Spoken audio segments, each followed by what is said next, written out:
বাড়ির দলিল থাকলেও আপনি বাড়ির মালিক নন, ফ্ল্যাটের রেজিস্ট্রি করলেও আপনি ফ্ল্যাটের দাবিদার নন। হ্যাঁ, ঠিকই শুনেছেন। আর এই কথা আমরা বলছি না, বলছে ভারতের সুপ্রিম কোর্ট। মালিকানা প্রমাণ করতে গেলে এবার লাগবে 3টি গুরুত্বপূর্ণ নথি, যাচাই করতে হবে সরকারি রেকর্ড। তাহলে কি কি নথি লাগবে মালিকানা প্রমাণ করার জন্য জানুন।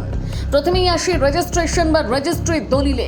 সম্পত্তি কেনাবেচার ক্ষেত্রে এটি অত্যন্ত গুরুত্বপূর্ণ নথি, কিন্তু এর পাশাপাশি সম্পত্তির আগের মালিকানা এবং ইতিহাসও যাচাই করতে হবে। এর মধ্যে অন্যতম গুরুত্বপূর্ণ নথি হলো মাদার ডিড বা মূল দলিল। এই নথি থেকে বোঝা যায় সম্পত্তিটির মালিকানা কোথা থেকে এসেছে এবং আগের মালিক কারা ছিলেন। অর্থাৎ সম্পত্তির মালিকানার ইতিহাস বুঝতে এই মাদার ডিড বা মূল দলিল অত্যন্ত গুরুত্বপূর্ণ। এরপর দ্বিতীয় গুরুত্বপূর্ণ নথি হলো এনকামব্রেন্স সার্টিফিকেট বা দায় মুক্তির নথি। এটা কি? কোনো সম্পত্তির ওপর আগের কোনো ঋণ, বন্ধক, আর্থিক দায় বা অন্য কোনো জটিলতা রয়েছে কিনা তা যাচাই করতে এই নথি সাহায্য করে। এবার আসি সবচেয়ে গুরুত্বপূর্ণ নথিতে, অর্থাৎ তৃতীয় ডকুমেন্ট, মিউটেশন বা নাম জারি।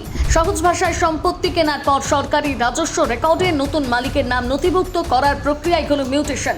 তাই রেজিস্ট্রি করার পর আপনার নামে মিউটেশন হয়েছে কিনা সেটা অবশ্যই যাচাই করুন।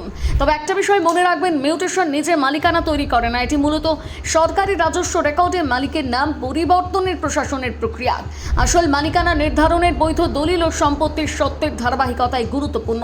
এছাড়া দেখে নিতে ভুলবেন না আগের মালিকের সম্পত্তি কর বা অন্যান্য প্রযোজ্য কর বকেয়া রয়েছে কিনা। কোনো কর বকেয়া থাকলে ভবিষ্যতে সমস্যা তৈরি হতে পারে। তবে এটা নতুন নয়, 2025 সালের সুপ্রিম কোর্টের একটি মামলার রায় ঘিরে এই বিষয়টি আবারও সামনে আসে। মামলাটি ছিল মাহুনুর ফাতিমা ইমরান বনাম তেলেঙ্গানা রাজ্য। অর্থাৎ বাড়ি বা জমি কেনার সময় শুধু রেজিস্ট্রি করে নিশ্চিত হয়ে যাবেন না। রেজিস্ট্রি দলিল, mother deed, encumbrance certificate, mutation record এবং করের নথি সবকিছু ভালোভাবে যাচাই করুন। আর সম্পত্তি কেনার মতন বড় সিদ্ধান্ত নেওয়ার আগে নথিগুলো একজন যোগ্য আইনজীবী বা সম্পত্তি সংক্রান্ত পেশাদারের মাধ্যমে যাচাই করিয়ে নেওয়াই সবচেয়ে নিরাপদ। আপনার এই সমস্ত নথি আছে তো? জানাতে ভুলবেন না কমেন্ট করে।